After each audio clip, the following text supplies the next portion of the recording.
Namaskar. Welcome to the Embassy Weekly Online. This week on January 20th, we celebrated the Republic of Crimea Day.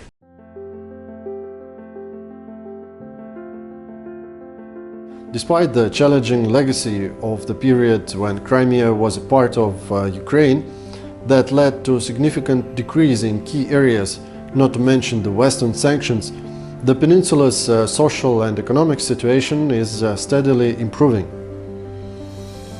Though this region is currently aligning its indicators with all Russia average ones, its growth rates are among the highest in the country.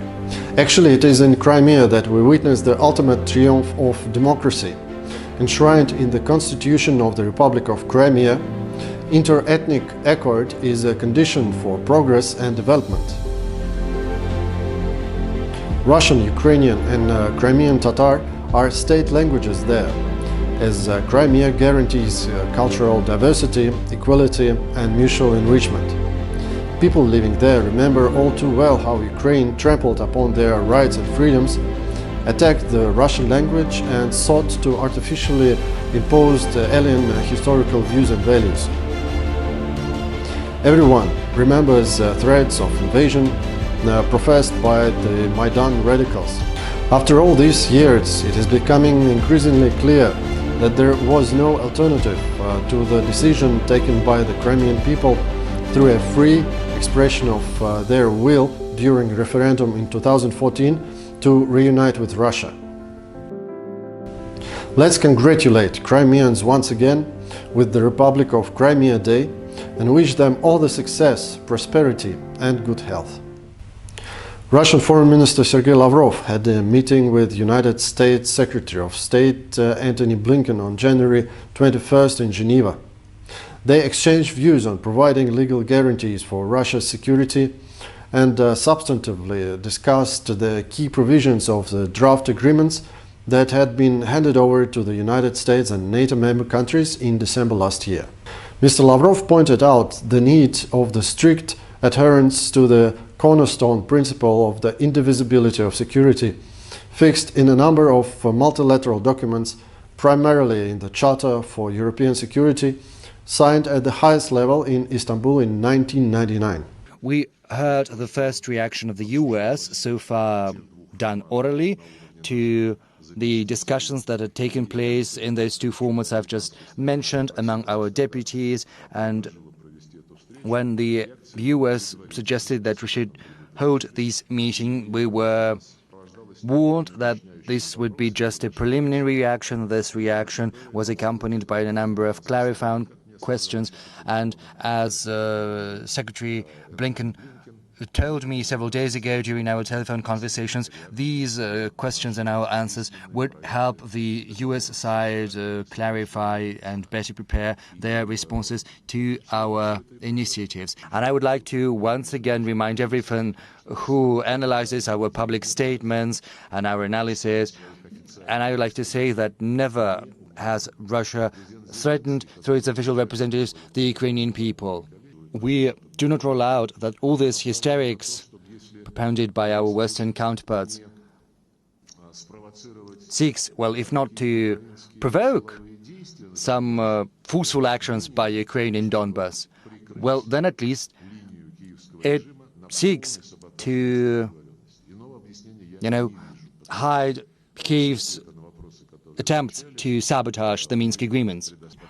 Once again, our American counterparts tried to put Ukraine to the foreground during our today's discussion.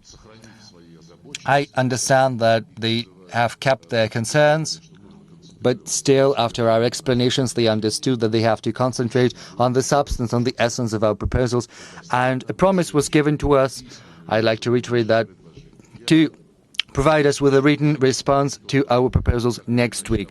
Our concerns regarding not just some imagined threat, our concerns about real facts, the facts that no one is hiding, the fact that weapons are being handed over to Ukraine, that hundreds of military instructors are flocking to Ukraine right now. The EU doesn't want to lag behind the US and wants to set up a training camp in Ukraine. Yes, we understand that this issue requires a great deal of attention, but we shouldn't reduce the issue of European security architecture to this single issue. Regarding Ukraine, Secretary Blinken has reaffirmed what President Biden has said. He said that they are willing to help promote the implementation of the Minsk agreements, and I have called him to once again exercise their influence on the Kyiv regime to get back to their senses and to stop sabotaging this most important document that is supposed to put an end to the Ukrainian conflict. On January 18-19, Russian Deputy Foreign Minister Sherpa of Russia in BRICS, Sergey Ryabkov, took part in the first meeting of the Sherpas, Sous-Sherpas of the BRICS countries in 2022, which was held in the format of a video conference. During the meeting, the Chinese chairmanship has presented its priorities in the association and the BRICS calendar of events for this year. Participants discussed topical issues of cooperation within all three areas of the BRICS strategic partnership: politics and security, economics and finance, cultural and people-to-people contacts. The focus was made on the need to further building up the five-sided cooperation in the field of healthcare, including in the fight against COVID-19. The Russian side noted the importance of developing the BRICS Plus and the BRICS outreach formats, as well as strengthening the five-sided coordination on international platforms. A number of Russian initiatives aimed at enhancing the dialogue within the association were outlined too. Fighting COVID-19 pandemic is indisputable priority nowadays. Russia continues to contribute to the world's efforts in this area. We are happy to announce that according to the Russian Direct Investment Fund CEO 𝗘𝗺𝗯𝘀𝘆, the company has filled in an application to register in India Russia's Sputnik M anti-coronavirus vaccine for the grown-ups.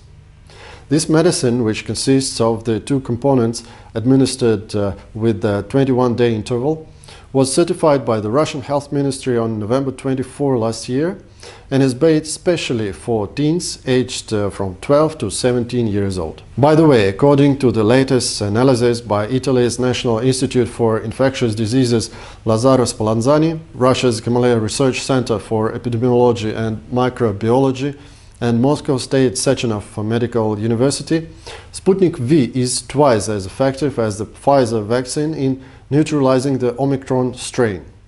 More details on that you will find at the link. That will be all for today. Thank you for watching us. Stay tuned to our website and social media, and see you online.